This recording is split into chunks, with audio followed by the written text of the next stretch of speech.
وہ کھلونے جو بالکل ہو بہو نہ ہو. ہو بہو کا کیا مطلب ہے؟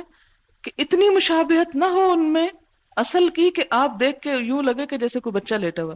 آج کل کئی ایسی گڑیاں بھی آئی ہیں نا، بعض جو سافٹ ٹوائز ہیں ان میں بھی، جیسے واٹر ڈالز جو بنائی جا رہی ہیں، پانی کی گڑیاں، تو ان کو اٹھانے سے آپ کو ایسے محسوس ہوگا جیسے آپ نے واقعی بچے کو اٹھایا ہوا ہے نا. اسی طرح ان کی جو شیپ ہے اس میں بھی بسا اوقات بال بچے کے اور آنکھیں، اور وہ دور پڑا ہوا آپ پہچان نہیں سکتے. اور سائز اگر وہ چھوٹا ہو تو اور بات ہے، لیکن جب وہ سائز بھی بچے کا ہی ہو جاتا ہے اور ٹانگیں یوں لٹک رہی ہوتی ہیں اور پاؤں کے انگوٹھے اور چھوٹی چھوٹی انگلیاں اور وہ سب کچھ، تو یوں لگتا ہے کہ جیسے اصلی بچہ ہے. ایسے ٹوائز نہیں ہونے چاہیے. تمثال کا کیا مطلب ہے؟ ہو بہو. کیونکہ ان میں تعظیم نہیں ہے، نہ یہ عبادت کے لیے ہے نہ تعظیم کے لیے ہے. اور اس کے بارے میں ہمیں احادیث میں پتہ چلتا ہے کہ ان کو ایگزمپٹ کیا گیا. اسلام کا یہی حسن ہے کہ ایک چیز کو جب حرام قرار دیا گیا یا ناجائز بھی قرار دیا تو اس میں جو ایک مفید پہلو ہو سکتا تھا اتنا الاؤ کر دیا گیا. اب اتنا الاؤ کرنے کا مطلب یہ نہیں کہ ہم اسے جنرلائز کر لیں، ہر چیز میں وہ چیز لیں، اور ہم یہ کہیں جو گڑیا کھیلنے کی اجازت ہے تو گڑیا سجانے کی اجازت کیوں نہیں؟ گڑیا کھیلنے کی تو اجازت ہے، سجانے کی پھر بھی نہیں، کیونکہ فرشتے داخل نہیں ہوتے جہاں مجسمے سجے ہوئے ہوں یا لٹکے ہوئے ہوں. اس کی دلیل بھی حدیث میں موجود ہے. آپ دیکھتے ہیں کہ ام المومنین حضرت عائشہ فرماتی ہیں، میں لڑکیوں کے ساتھ رسول اللہ صلی اللہ علیہ وسلم کی موجودگی میں کھیلا کرتی تھی. میری سہیلیاں آتی اور رسول اللہ صلی اللہ علیہ وسلم کے خوف سے چھپ جاتی، حالانکہ آپ کو ان کے میرے پاس آنے سے خوشی ہوتی کہ اس کی سہیلیاں آئی ہیں، پھر وہ میرے ساتھ کھیلا کرتی. متفق علیہ روایت ہے. اس سے ایک اور چیز آپ دیکھیں کہ نبی صلی اللہ علیہ وسلم کس قدر لحاظ رکھتے تھے اپنی ازواج مطہرات کی خوشی کا، ان کی عمر کے تقاضوں کا، ان کی انٹرسٹس کا.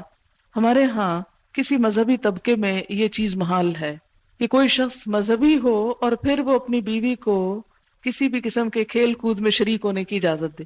حتیٰ کہ یہاں تک ملتا کہ نبی صلی اللہ علیہ وسلم حضرت عائشہ کے ساتھ ریس لگائی 2 دفعہ، ایک دفعہ آپ جیت گئے، ایک دفعہ وہ جیت گئی. اور پھر یہ جو کھیلتی تھی حضرت عائشہ، اس کے بارے میں ایک اور روایت میں آتا ہے کہ گڑیوں سے کھیلتی تھی. اچھا، مزید روایت میں آتا ہے، یہ ابو داؤد کی روایت ہے، کہ نبی صلی اللہ علیہ وسلم نے ایک دن حضرت عائشہ سے پوچھا یہ کیا ہے؟ یعنی گڑیوں سے کھیل رہی تھی تو انہوں نے کہا یہ میری گڑیاں ہیں. پوچھا ان کے درمیان میں کیا چیز ہے؟ کہا یہ گھوڑا ہے. پوچھا اس گھوڑے کے اوپر کیا چیز ہے؟ کہنے لگی 2 پر ہیں. فرمایا گھوڑا اور اس کے پر؟ حضرت عائشہ نے کہا آپ نے نہیں سنا حضرت سلیمان بن داؤد کے گھوڑے پر والے تھے، وہ اڑا کے لے جاتے تھے نا ان کو ادھر سے ادھر. یہ سن کر نبی صلی اللہ علیہ وسلم ہنس پڑے، حتیٰ کہ آپ کے دندان مبارک دکھائی دینے لگے، یعنی بہت زور سے ہنسے کہ دانت نظر آنے لگے. لیکن اس میں جو چیز ممانعت ہوگی وہ یہ کہ وہ اصل سے بالکل ہو بہو نہ ملتے ہوں، یعنی ان کی شبیہ تو ہو لیکن اصل کے برابر نہ ہو. کیونکہ تمثال کس کے لیے؟ بالکل مثال، ہو بہو. اس میں ہم علماء کو بھی دیکھتے ہیں تو امام شوکانی فرماتے کہ مذکورہ حدیث اس بات کی دلیل ہے کہ بچوں کو اس قسم کے مجسموں سے کھیلنے دینے کی اجازت ہے. کیوں؟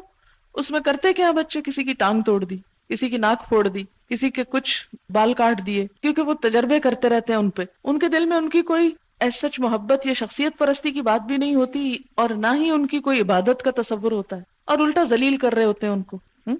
تو اس لیے اس کی اجازت ہے. پھر اسی طرح امام مالک سے منقول ہے کہ وہ بچوں کے لیے اس کو خرید کر لانا مکروہ خیال کرتے تھے، یعنی اس پر بہت پیسہ سپینڈ کرنا جو ہے یہ بھی اعتدال میں ہی ہونا چاہیے. یہ نہیں کہ آپ بچوں کو صرف تصویریں اور صرف ایسی ہی چیزیں وہ کر کے دیں.